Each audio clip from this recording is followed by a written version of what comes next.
María Felicia Guyari Echeverría, más conocida como Chiquitunga, nació en Villarrica el 12 de enero de 1925. Era la mayor de los hijos del matrimonio conformado por Ramón Guyari y Arminda Echeverría. Papá y mamá también eran guaireños y nosotros nos criamos todos allá y estudiamos, en fin, toda una familia común y corriente de Villarrica. Mi papá era comerciante, mi mamá era ama de casa. Chiquitunga era la mayor de 7 hermanos. Cuando ella nació, dice que era tan linda, que fue la que fue madrina después de ella de bautismo, fue de acá a Asunción para el parto de mamá. Y entonces dice que le dijo, pero Arminda, vamos a abrir puertas y ventanas. Esta criatura es iluminada, tiene una luz extraña. Papá salía a la calle a sentarse en la vereda para que todo el mundo la vea, porque era tan linda, porque dice que todo el mundo le decía, por Dios, Ramón, está tu hija. María Felicia tuvo una infancia normal en su ciudad natal. En medio de juegos y canciones, ya demostraba ser diferente al resto de los niños. Igual a nosotras, pero a la vez diferente a nosotras, porque era la buena, nosotros éramos medio cabezuditas, tenía una bondad extraña, jamás para gritarnos, jamás un reproche mal dicho. Ella nos reprochaba, pero con ejemplos.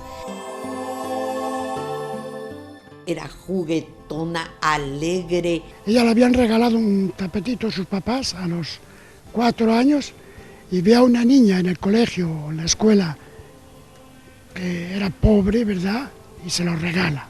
En su adolescencia, Chiquitunga se distinguió por la caridad, el amor a Cristo y su familia. Entre sus pertenencias se encontró un mapa de Villarrica, donde ella marcaba las casas de enfermos o ancianos que visitaba a bordo de su bicicleta. También se destaca su valentía. El delegado de gobierno de Villarrica vivía pegado a mi casa. Y entonces parece que a los guardias o lo que sea se les escapaba mucho los tiros o una cosa de esas. Y entonces papá fue a hablar con el delegado y le dijo que por favor se tuviera más cuidado porque en cualquier momento podía pasar algo malo. La Chiquitunga tenía 12 años cuando eso. Y entonces un día realmente se les escapa un tiro y cerca de la cocina de casa. Y papá corre, va y la encuentra a mamá desmayada. Del susto había sido. Bueno, por supuesto que sale papá, se va a enfrentarle al delegado de gobierno, enojado por supuesto, y sale el delegado con un arma para, no sé si matarlo o amedrentarlo a papá, ¿verdad? Pero entonces corrió la Chiquitunga y se encaramó, ¿verdad?, de papá. Y le dijo, primero me va a matar a mí. Y no, si le va a matar a mi papá, primero me va a matar a mí. Se le enfrentó al delegado de gobierno. Así era ella, de armas tomar, pero una bondad extraordinaria. A los 16 años, María Felicia entró en la Acción Católica, de la que fue miembro entusiasta y dirigente abnegada. Desde siempre quiso dedicar su vida a la religión. Su bondad era infinita, según relatan los que la conocieron. María Felicia de Jesús Sacramentado, Chiquitunga, como se la conoce, fue una mujer heroica en todos los campos, porque ella, desde que nació, ya tenía prácticamente claro un ideal, el seguir a Jesús.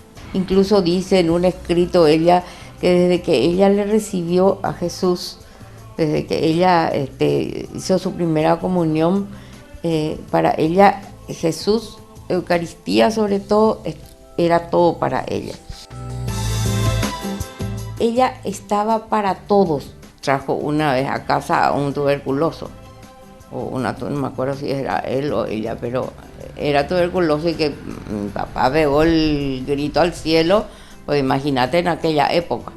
Y entonces le dijo, no papá, pues Dios no va a permitir que les pase nada.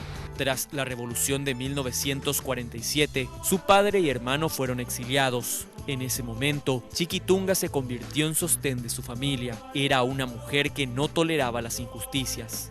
Sufría mucho con la injusticia, con la dictadura que la tocó vivir.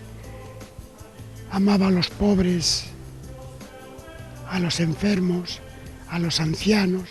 En 1950, la familia Guyari se traslada a Asunción. María Felicia, en abril de este año, conoce al médico Ángel Zaguá, de quien se dice se había enamorado y con quien recorría los barrios más pobres para atender a enfermos. Entre sus escritos se encontró la siguiente frase: "Estoy enamorada de Zaguá, pero más enamorada estoy de Jesús".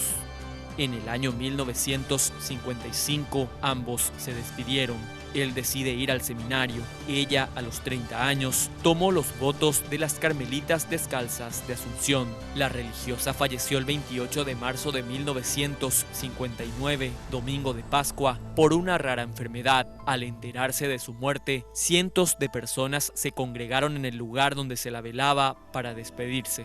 Una romería de gente, una romería, era como tum tum, pasaban y venían, y entre esos hasta en un momento dado empezaban a cortar las hojas de las plantas que estaban ahí y pasaban para que pasara por las manos de ella. Hace unos años, los restos de la religiosa fueron trasladados hasta el convento de las Carmelitas Descalzas. Se menciona que su cerebro fue hallado como petrificado, algo llamativo para la ciencia. Se lleva a la urna, ¿verdad? Y al trasponer el umbral de la puerta hacia adentro empiezan a sonar campanas y empiezan a cantar las monjas. Fue un momento así de mucha emoción. Yo no me olvido de eso porque verdaderamente muy emocionante fue. Y me voy y les pido disculpas a las hermanitas y le agradecí, qué hermoso recibimiento con las campanas y con el canto de ustedes y qué sé yo, y me dice, pero qué campana. Y las campanas que tocaron, hermanita, nosotros no tocamos ninguna campana, dice. Hermanita, bueno, tan loca no creí que estaba, ¿verdad? Ah, no, pero eso sonó, por lo visto que llegaron a las 12, me dijo. Lo que pasa es que ustedes llegaron a las 12 y entonces sonaron las campanas automáticamente. Y dice, lo que pasa es que Chiquitunga era la que cantaba el Ángelus. Y después de 34 años, ella volvió a su convento cantando el Ángelus. En el año 1997 se abrió el proceso de beatificación y canonización de la religiosa paraguaya. En el año 2010, el Vaticano la declaró venerable. Actualmente se estudia un milagro que se atribuye a Chiquitunga, paso previo a la beatificación. El milagro es de un niño que nació en el año 2000 en San Pedro de Icuamandiyú, el 16 de agosto, creo que el 15 o el 16, que nació pues en unas condiciones muy difíciles de poder vivir, medio asfixiado por el cordón umbilical, de forma que cuando él nació con vida, pero cuando le cortan el cordón umbilical no hay signos de vida en ese niño, ni llora, nada. Entonces la obstetra que le atendía invocó a Chiquitunga diciendo, por favor, salva a este niño porque sus papás, que son discapacitados, le van a necesitar. El niño está normal y no tiene ninguna secuela. Cuando la Iglesia la declara ya venerable, quiere decir que es una mujer que ya se la puede imitar en las virtudes, como mujer y después como futura santa. Según la doctrina de la Iglesia Católica, todos los bautizados están llamados a la santidad. Chiquitunga escuchó este llamado, y si el proceso iniciado sigue su curso favorable, podría ser la primera paraguaya en convertirse en santa.